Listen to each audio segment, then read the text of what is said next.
tengan intención de responder nada. Eso me preocupa.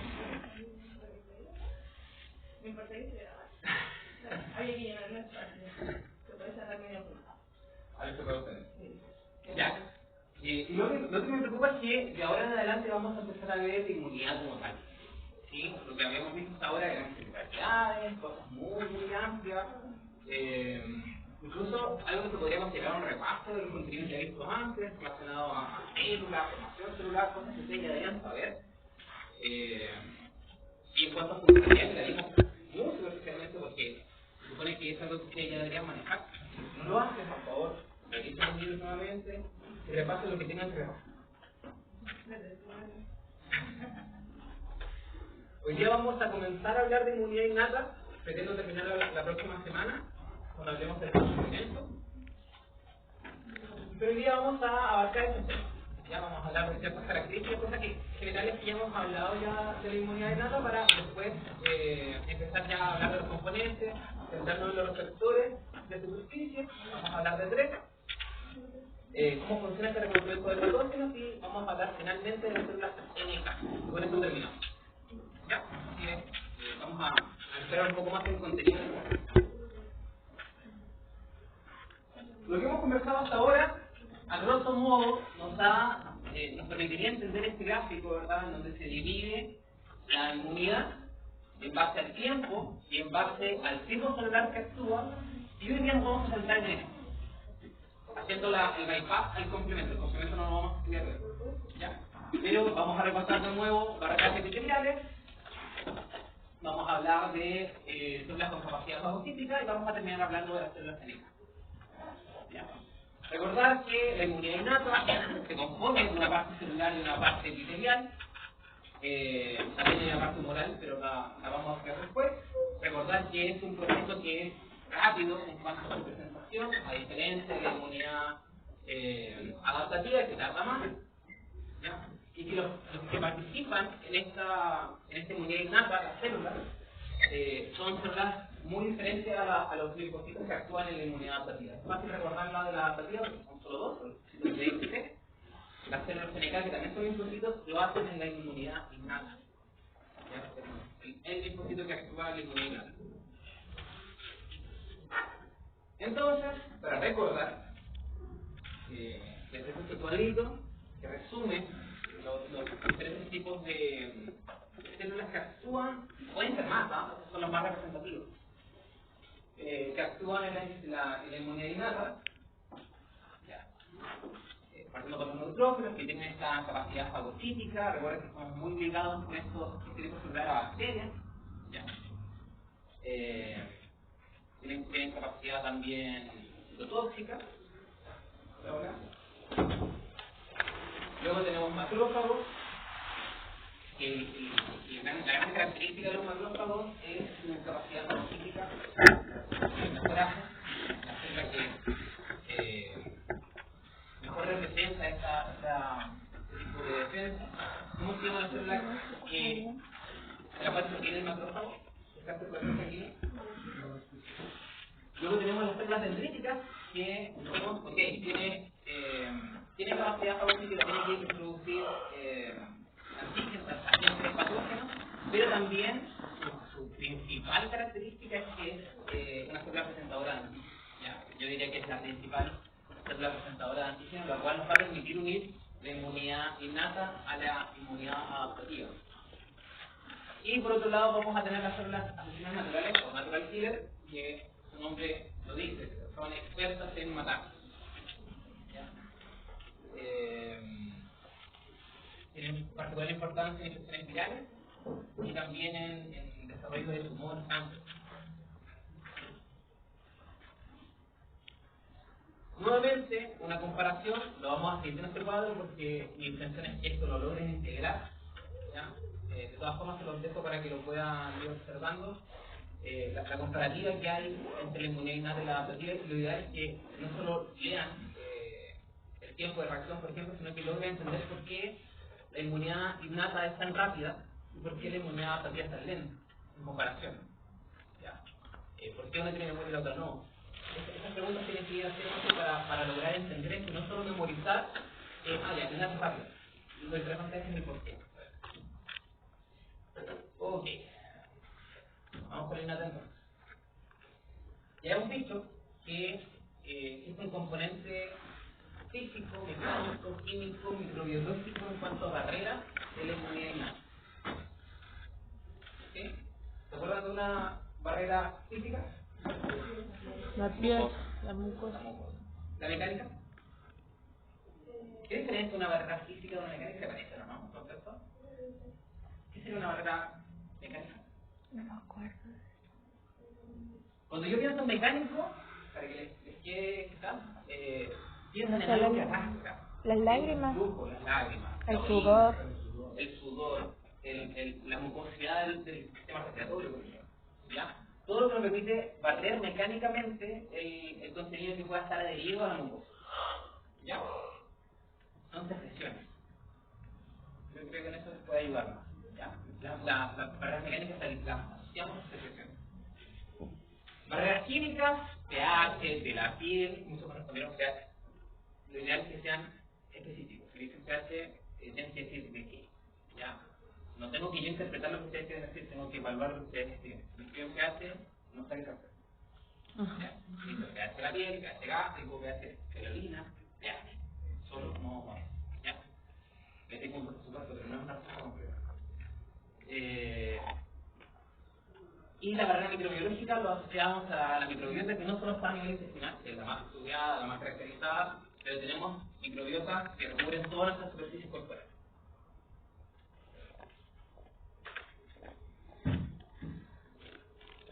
Pero, aparte de estos componentes de barrera, existe lo que ya hemos conversado y espero ya hayan asociado, que es el componente celular.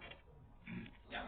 Todo lo que hemos visto respecto a las células con capacidad fagocítica se encuentran agrupadas en este concepto.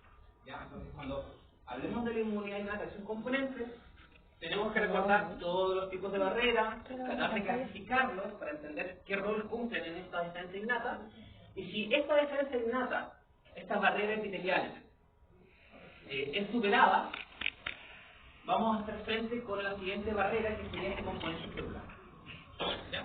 Entonces, superan acá, y ya pasamos a la siguiente fase, que es la respuesta de las células que componen esta inmunidad innata. Y estas células presentan, por supuesto, que en su superficie, en otras partes también, receptores, porque necesitan reconocer a un agente potencialmente patógeno para poder hacerle frente. O sea, la idea no es agotarse destruyendo cosas que no son necesarias.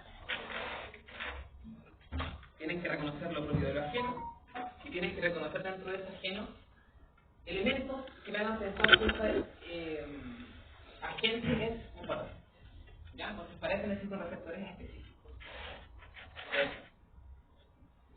Es el sistema inmunitario más antiguo que se desarrolló, evolutivamente hablando. ¿Ya? Entonces, si pensamos en eso, en su antigüedad, podemos ser muy macro, podemos ver que la primera parte, esto debería ser mínimo, lo separamos para fines didácticos, pero las barreras físico-químicas, las barreras epiteliales, todo lo que hemos mencionado en cuanto a barreras, se desarrollaron inmediatamente con la complejidad de individuos multiculares e incluso en bacterias. ¿Ya? Luego, cuando pasamos a animales invertebrados, ya existen otros componentes del sistema inmunitario más que nada relacionados al célula. ¿Ya? Para que luego, principalmente animales vertebrados, pero también algunos invertebrados, se empieza a desarrollar lo que es el sistema innato adaptativo. ¿Ya? Pero el sistema inmunitario, entonces, evolutivamente hablando, es la parte más antigua del sistema inmune. Tenemos otra más, que nos ayuda quizás a entender un poquito más eso. Da igual lo que sea esto, lo que me interesa es que tenemos en etapas iniciales, ¿ya? En cuanto a peces sin mandíbula, que fue una pregunta que vimos en una de las evaluaciones, esta respuesta moral, y podemos ver que recién en animales, en peces cartilaginosos, vamos a tener el desarrollo de anticuerpos, por tanto, esta respuesta adaptativa. ¿Ya? De aquí en adelante. Esto es el desarrollo ya de lo que es la respuesta inmune adaptativa. ¿Ya? Esto complementa un poco lo que se está viendo en este gráfico. ¿Ok? Ya.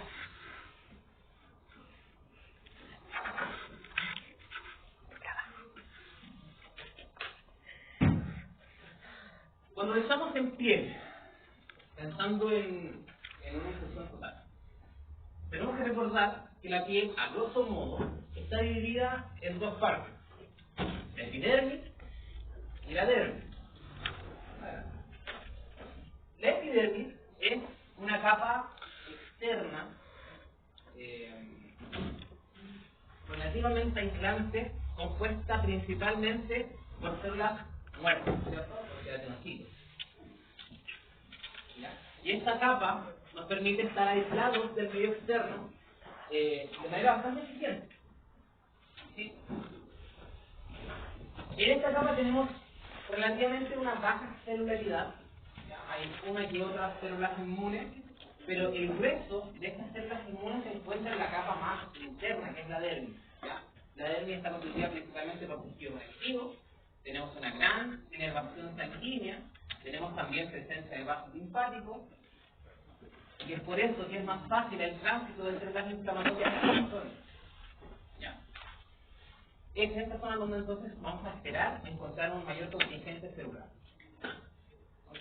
Entonces, normalmente, esta barrera cutánea, esta barrera epidérmica, es suficiente para evitar el ingreso de patógenos, pero cuando esta barrera es vulnerada, ya sea por algún un corte, alguna perforación, estamos expuestos a que estos patógenos tengan vía libre para llegar a esta zona, que es una zona más fácil de colonizar. ¿Ok? Por eso no vamos a buscar en la calle.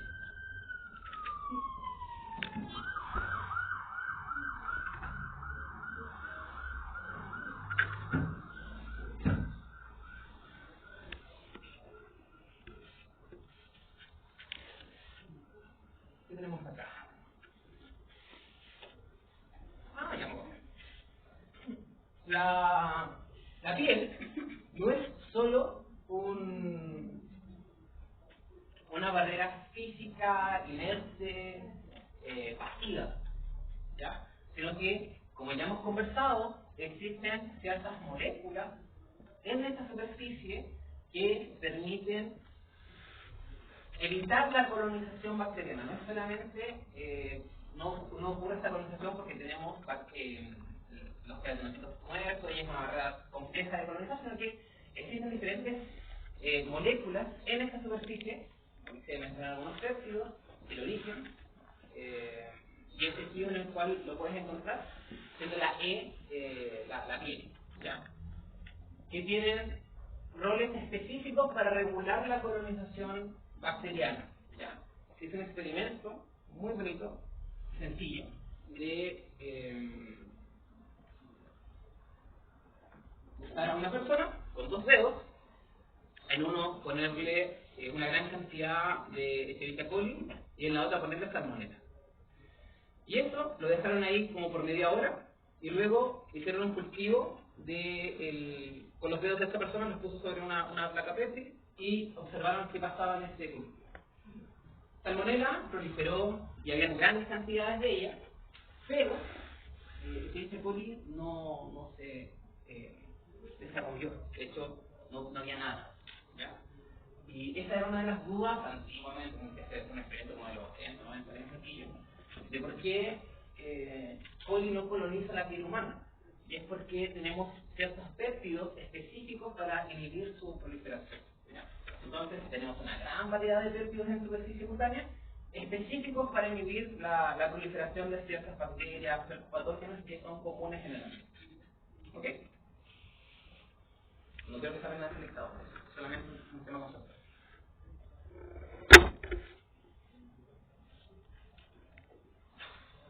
Ya.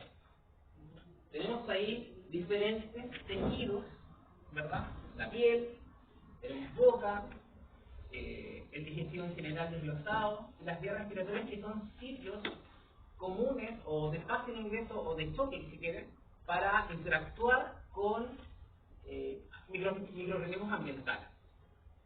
Y en estos sitios de choque vamos a tener una gran presencia de estos mecanismos innatos, ¿verdad?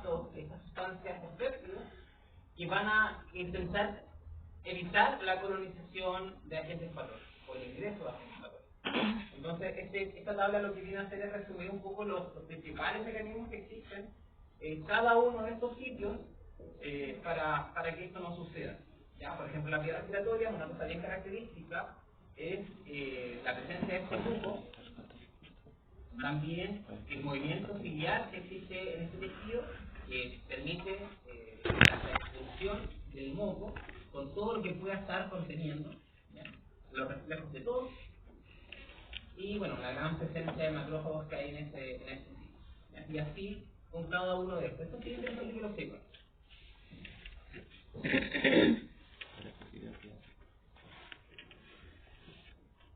La inmunidad innata está muy relacionada con la inflamación. Ya está muy relacionada. Para que se active esta respuesta innata, lo podemos hacer por medio de dos vías. Uno, por un evento traumático, ya sea un golpe, un evento de calor, ya sea calor, alto calor o bajo calor, o sea frío, ¿verdad? Una quemadura por frío. Productos químicos irritantes, cualquier elemento que pueda generar daño tisular, daño en el tejido, daño en la superficie.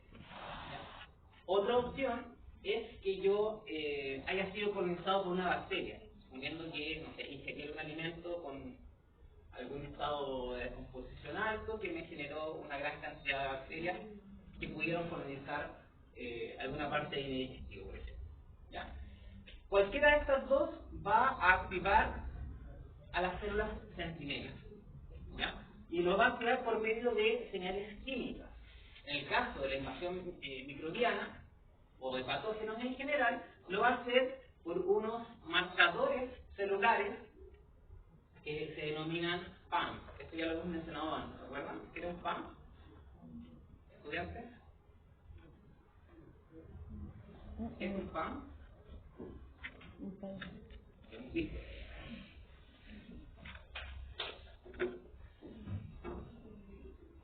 ¿No? Los PAMs son patrones moleculares asociados a patógenos. Esos son PAMs. ¿Ya? Esta es la vía que nos interesa ahora a nosotros, ¿ya? Pero funciona similar. En el caso del daño tisular va a generar ciertas señales químicas que se denominan alarminas, que van a ir directamente a las células centinelas para poder generar este proceso inflamatorio. Lo que pasa de aquí para abajo es exactamente lo mismo en el caso de la inflamación por trauma o la inflamación por procesos infecciosos, ¿ya? Entonces, la única gran diferencia es que las alarminas interactúan directamente con las células, con otro tipo de receptores de estas células centinelas, pero las que nos interesa a nosotros, las PAM, son reconocidos por estos tipos de receptores TLR. Son encargados de reconocer los PAM. Y de ahí hacia abajo vamos a tener, como les digo, el mismo proceso inflamatorio, ¿ya? Vamos a alterar la circulación sanguínea de la zona, vamos a liberar citoquinas, que van a tener diferentes respuestas, vamos a atraer células fagocíticas, como les dije, los cambios vasculares, y vamos a tener diferentes tipos de respuestas sistémicas, como puede ser la fiebre, por ejemplo. Se van a tener diferentes células inflamatorias, los primeros en llegar generalmente son neutrófilos, luego van a llegar macrófagos, y se va a estimular finalmente la reparación tisular, o se va a intentar controlar la infección. Ya como lo paso a seguir muy a grosso modo.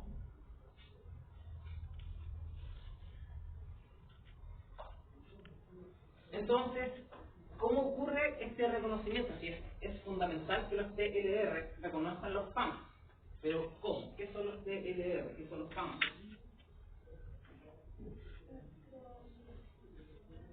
Ajá. Para que exista este reconocimiento, primero tienen que haber señales químicas. ¿Ya?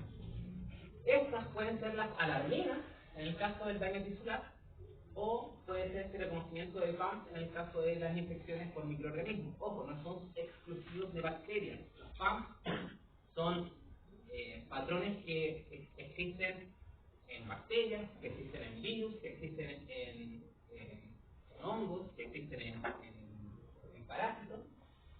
Son patrones comunes para cada uno de esos grupos. ¿Ya? Claro. Claro.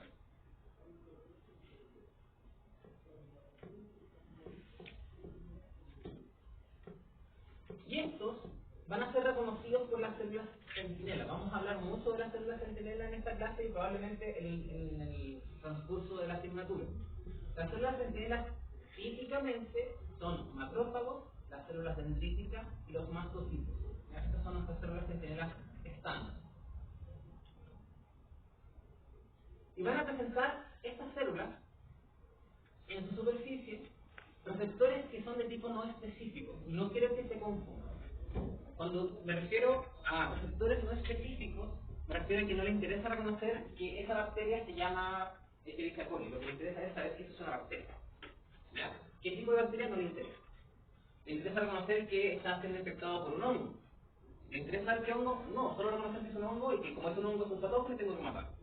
¿Ya? Entonces, como mucho más diferenciar si es que es bacteria o si es que es hongo y si es virus o si es un parásito. Es todo lo que va a ser. ¿Ya? Es algo muy macro, no específico. A diferencia de otros tipos de receptores que sí les interesa reconocer a, por ejemplo, los anticuerpos, van a ir reconociendo específicamente a una bacteria de una célula. ¿Sí? Entonces son receptores no específicos que van a reconocer sitios de estas bacterias que son, o de estos patógenos que son constantes. ¿Ya? Uno de los mecanismos que utilizan los patógenos para burlar el sistema inmune, que son los anticuerpos, y por qué hay que vacunarse contra la influenza todos los años, es que la superficie del virus de influenza tiende a mutar mucho, tiende a cambiar. Entonces hay que ir renovando el blanco de la vacuna para poder prevenir la infección. ¿Ya? Entonces, existen ciertas zonas de la superficie de estos patógenos que cambian. Pero los PAM, que son reconocidos por los CLR, son sitios constantes, son sitios que no suelen variar mucho. ¿Ya? Y por eso estos receptores pueden reconocer. Son sitios que no cambian. Por ejemplo, sabemos que las bacterias presentan en su superficie generalmente ¿qué son los LPS?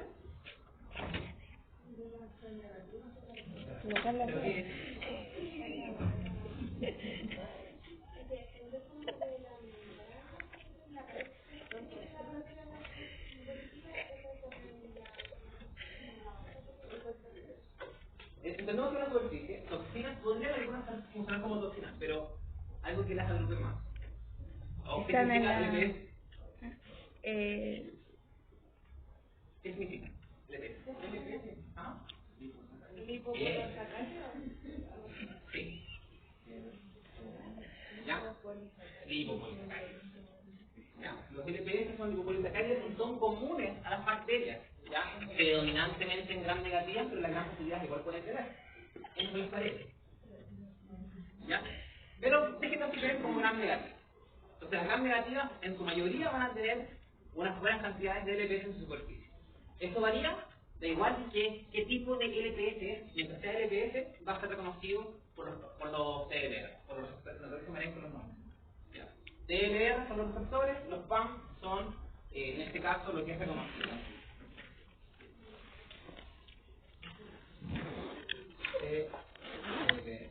R va a ser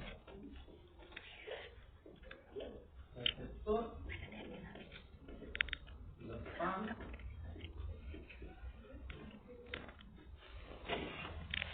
va a ser la antígeno.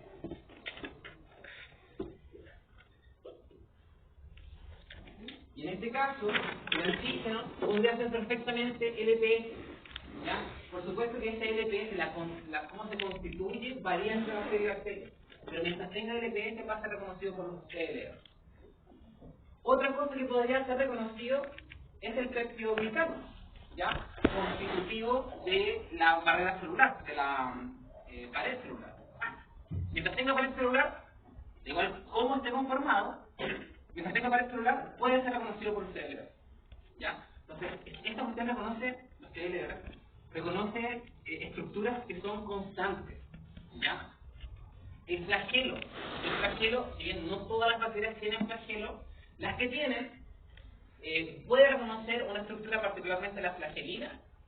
El TLR va a reconocer la flagelina que está en todos los flagelos. Y de esta forma puede reconocer que esto es una bacteria y por lo tanto puede generar la respuesta inmune.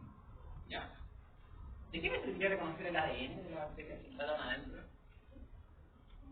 ¿Por qué existirá el material genético como una opción a ser reconocido por un TLR?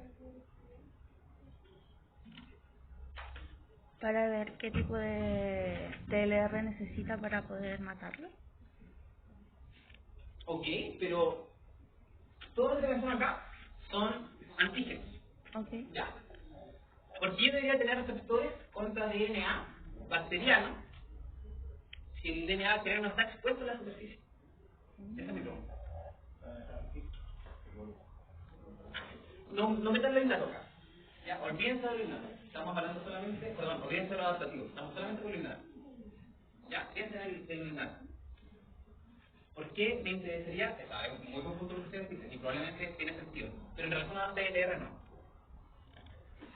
Los TLR es 100% innato y lo innato no deja memoria. ¿Por qué me interesaría? Cuando hacen este silencio, me gusta preguntar en las pruebas. ¿Ya? Me pasó, y una de las conclusiones que saco es que si no estaba escrito en el Power, no lo sabían responder. Y eso es preocupante. Si no están prestando mucha atención en la clase, sino que solamente llegan a repasar el Power. Alumnos. Los TLR eran una totalmente. Sí, 100% innato.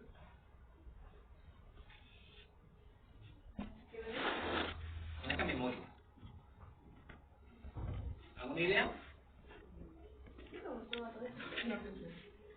Porque el ADN bacteriano es un antígeno importante.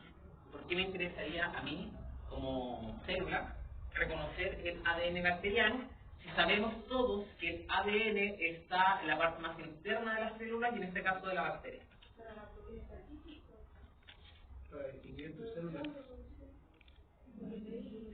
Lo que tienen que pensar es en qué momento este ADN podría estar expuesto en la superficie. Cuando hay alguna... Ya. Ok, si es que en el espacio intercelular se destruye una célula y queda el ADN por esas facilidades de la vida dando vueltas, quizás una podría reconocerlo en la superficie. Pero tienen que recordar también que no todas las células bacterianas son extracelulares, hay algunas que son intracelulares. Entonces llegan al sistema, ¿verdad? Y luego van a colonizar como si se comportan similares a los virus, ingresan a la célula y se quedan ahí. Y en este ingreso a la célula podría ser perfectamente desintegrada la bacteria y en el interior de la célula reconocer el ADN bacteriano. ¿Ya? Entonces, en caso de bacterias intracelulares, reconocer ADN bacteriano es importante. ¿Ya?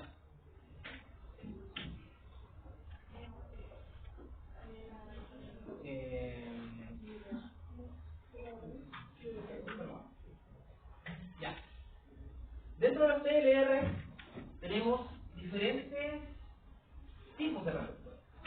El más estudiado de todos, el más conocido, es el receptor tipo TOL.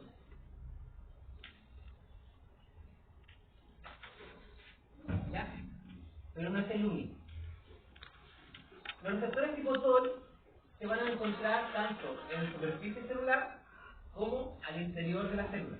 ¿A todos estos perritos que están acá? ¿Ya me pasé mi paseo? Ah, ya. Parece que camino donde camino o como es mi video no puedo quitar. No, Maravilloso. igual que otra. Ya, entonces se encuentra a nivel de la superficie celular y también se puede encontrar dentro del citoplasma. Se expresan en células centinelas, las que ya hemos mencionado, además en eosinófilos y también en células epiteliales. Y de estos TLR existen al menos hasta ahora 14 tipos. Eso es muy probable que descubramos un más. Profesor, Sí. ¿qué significa la sigla TLR?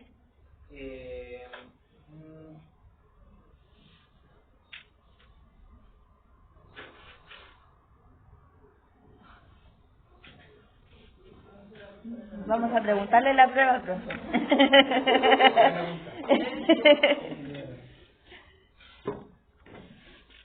Sé que lo sé, pero no me acuerdo cómo. Yo te ayudo. Pero lo voy a recordar en algún momento, usted me puede decir. No me acuerdo cómo.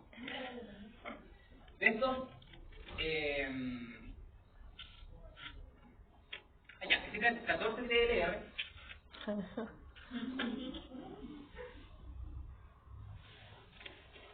Son una familia de proteínas transmembranarias de tipo 1, responsables del reconocimiento de patrones moleculares asociados a patógenos. Pero así. Sí, te debería salir.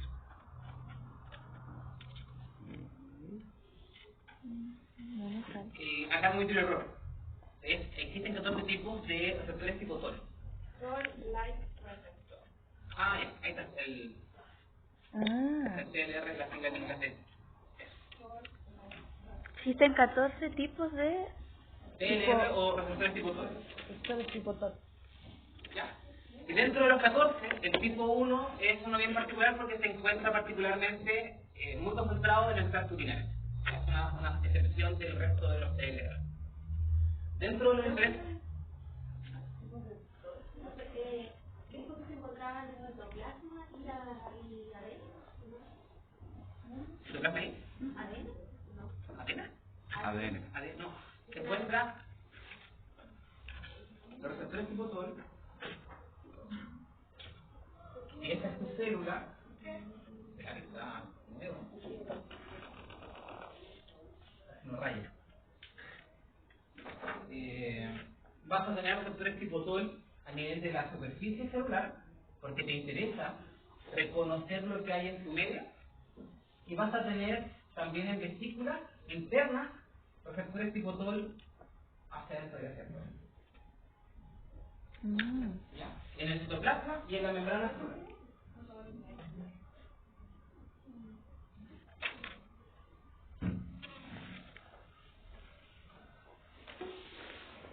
Entonces, esta es la composición clásica del receptor tipo TOL, que tiene un dominio externo, pensando en los que son transmembranas, y un dominio interno. ¿Ya? Y este dominio interno tiene 3 quesos para moleculares. Lo que me interesa es que reconozcan que tiene dos dominios, un dominio externo, un dominio interno y un dominio transmembrana. ¿Ya? Y esa es la forma como clásica de la esquematización de los receptores tipo TOL. Aquí, a modo de ejemplo, tenemos que cada uno de los patógenos clásicos, ¿cierto? Parásitos, levaduras o bacterias, van a poder interactuar con un receptor tipo TOL en específico o una asociación de receptores tipo TOL. ¿Ya? Esto representa una célula, esta línea negra va a ser la membrana celular, y hay otros que se encuentran a nivel, en este caso, próximos al núcleo, que están dentro del citoplasma. ¿Ya? Tipo 3, el tipo 7, el tipo 8 y el tipo 9. En este caso, el TLR5, el receptor tipo TOL5, reconoce flagelina, ¿ya? Y se especializa en reconocer flagelina, por tanto detecta bacterias. ¿Ya? El receptor tipo 4 reconoce lipopolisacáridos, por tanto reconoce bacterias. ¿Ya? Tenemos diferentes componentes de la superficie de diferentes patógenos que van a ser reconocidos por asociaciones de receptores tipo TOL específicos. ¿Ya? Entonces cada receptor es específico para una estructura en particular de diferentes agentes. Más fuerte, por favor.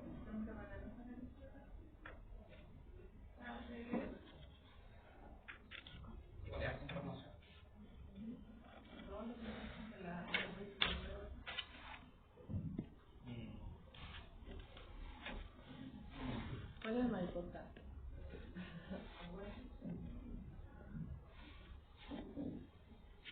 Bueno, buena pregunta. Por supuesto que como profesionales es totalmente adecuado que lo sepan. Cuando si se dedican a clínica, saber qué tipo de receptor tipo TOL no es algo que se aplique. Apréndanselos de bacterias. Apréndanselos de bacterias, apréndanselos bien. Estos de acá son componentes de la pared celular. ¿Ya? Así que aunque pongan estos dos como pared celular es suficiente.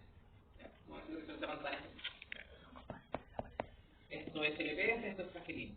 Y tenemos otros que están adentro de la célula, a nivel del citoplasma, que se encargan de reconocer ciertas estructuras bien específicas, como son la doble cadena de RNA o monocadena de RNA que se asocian a virus.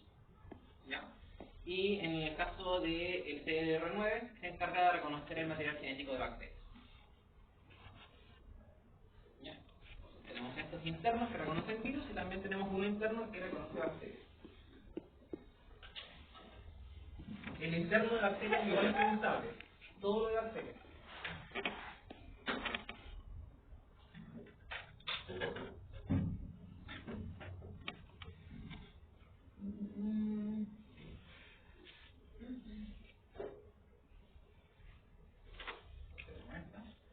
Ok. ¿LPA? En bacterias. Al lado de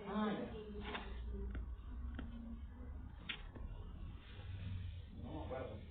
Sé que todas las tres que están ahí, porque se entiende, no sé por un receptor TLR, no sé por qué está habilitado ahí. No lo considero. No es reconocible con un TLR, así que no sé exactamente lo que es. Una vez que el antígeno es reconocido por un TLR, aquí se está simplificando el lipopolisacárido, se genera una cadena de mensajes internos, ¿ya?, dentro de la célula, que van a, independientemente de qué tipo de TLR se esté estimulando, va a llevar a la activación de esa enzima que es la NF-κB.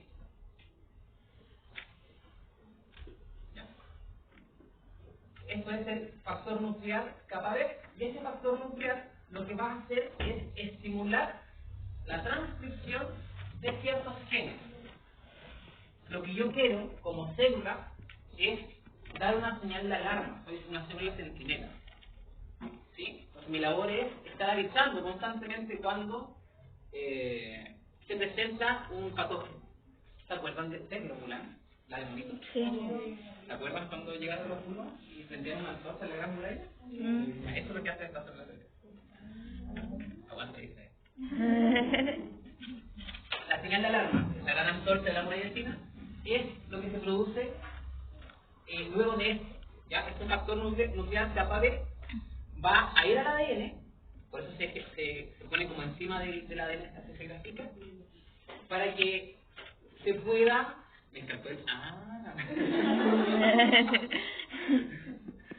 se pueda generar el encendido de esta llama, ¿ya? Que serían particularmente estas tres moléculas de acá, la interleuquina 1B en realidad, pero interleuquina 1, tenemos la alfa y la beta, la interleuquina 6 y el factor de necrosis tumoral alfa.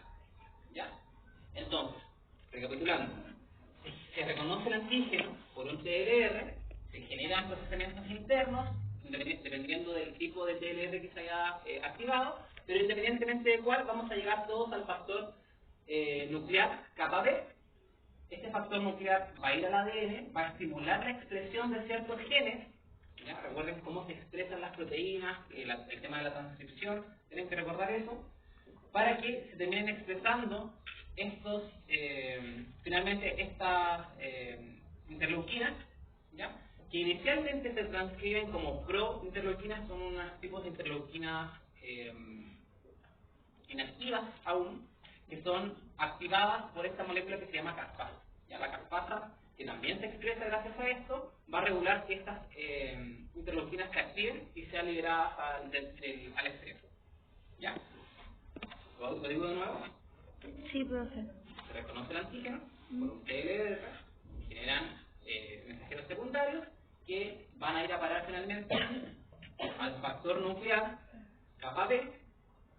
Este factor nuclear va a favorecer la transcripción de ciertos genes, y estos genes, en cuanto a la señal de alarma, las que nos interesan son el factor nuclear, perdón, el factor de necrosis tumoral, la interleuquina 1 y la interleuquina 6. ¿Ya?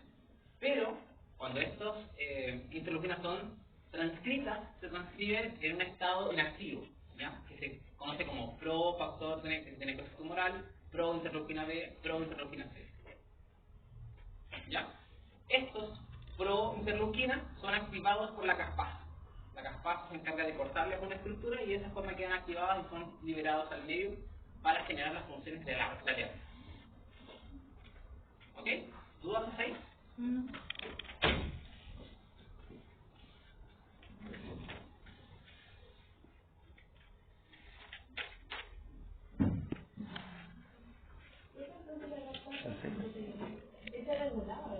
Cuando ves el video se dice. Claro, ella se encarga de activar esta situación.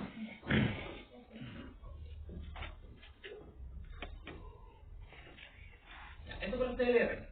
Con esto llegamos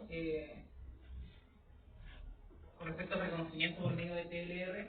Ahora vamos a ver otro tipo de receptor de patógenos, que son los receptores tipo NOT, muy superficialmente. El NOT significa eso, dominio de oligomerización de nucleótidos. Es un receptor que se encuentra a nivel intracelular y reconoce peptidoglicanos bacterianos, el tipo 1. El tipo 2 reconoce un aminodipéptido y sirve como sensor general de bacterias intracelulares. ¿Ya? Entonces, hasta ahora estamos pensando en que los tipos NOT son receptores bacterianos intracelulares. Eso es muy importante.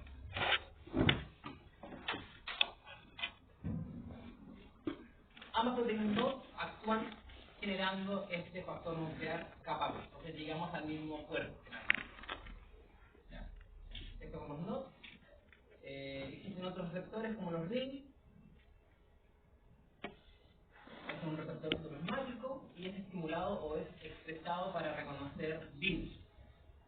Muy importante en el reconocimiento viral. PGRP son proteínas de reconocimiento de peptidoglicano.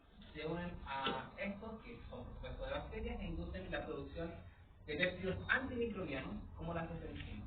Aquí tenemos otra variación, que esto no nos va a interesar tanto el sistema de alarma, sino que inmediatamente va a producir una respuesta contra la infección bacteriana, que son las ceftazidina.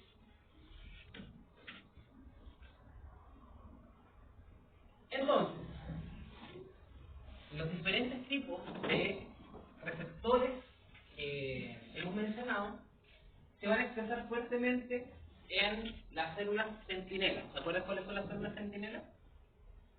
Son tres: macrófagos, monocitos y células del citosol. ¿Ya? Son esos tres, es importante que los recuerden.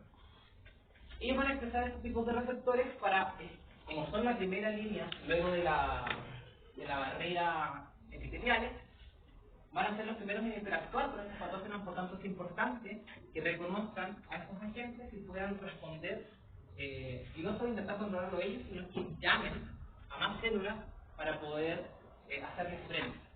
¿Ya?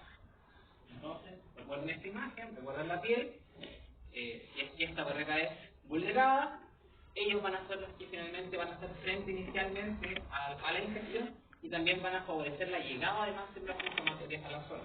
Y esto lo van a hacer con todo lo que hemos visto, con el reconocimiento del patógeno, la producción de este factor nuclear kappa B y la expresión de estas citoquinas, la interleuquina 1, la 6 y el factor de necrosis tumoral, que tienen un fuerte poder de llamamiento celular. ¿Ya? Entonces, veamos las señales que emiten las células centinelas. ¿Ya? Estas citoquinas que me ayudan al reclutamiento.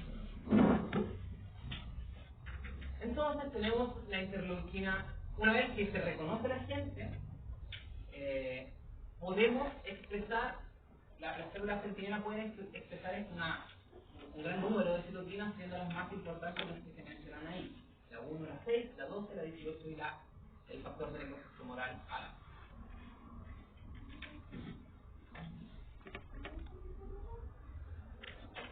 Pero no solo van a expresar citoquinas, sino que también puede expresar, por ejemplo, la oxidonitricosintasa. Esa no sé qué se me está repetiendo. Va a producir óxido nítrico. ¿Ya? ¿Va a poder hacerlo? ¿Quieres pasar? ¿Ya? Esta opción va a aparecer la expresión de óxido nítrico. ¿Sí? Absorbe necrosis tumoral. Es que lo mismo lo ponen al revés y me enredo un poco. Ya, pero TNF o FLT es lo mismo. Queda como más de común. Producir óxido nítrico, y el óxido nítrico es altamente inflamatorio.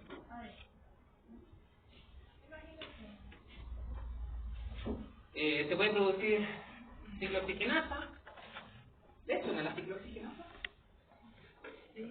Esto sí es importante porque en clínica es muy relevante entender esto, ¿ya? Entender que la ciclooxigenasa, porque hay 3 tipos de ciclooxigenasa, y la ciclooxigenasa tipo 2, o abreviado COX-2, es la que se asocia con los procesos inflamatorios y desencadena finalmente la inflamación como tal. Por tanto, nosotros como médicos, si nos dedicamos a clínica, muchas veces le recetamos a nuestros pacientes inhibidores de la COX-2, o preferentemente inhibidores de la COX-2 o inhibidores de la ciclooxigenasa, ya sea la 1 o la 2. ¿Ya? Lo que buscamos con esto es generar desinflamación. ¿Ya? Entonces, el típico ketoprofeno que le damos al perrito es un inhibidor de la ciclooxigenasa 1 y 2. ¿Ya? Deberíamos siempre hablar por inhibir la 2, que es la inflamatoria y no la 1. Son importantes roles en el sistema en general, como favorecer la circulación gástrica o renal. ¿Ya? Entonces, la ciclooxigenasa va a desencadenar todo el proceso inflamatorio de la zona. ¿Ya? Es una molécula muy importante y que como clínicos, si se les llama la atención de la clínica, si quieren dedicar a eso, deben conocer.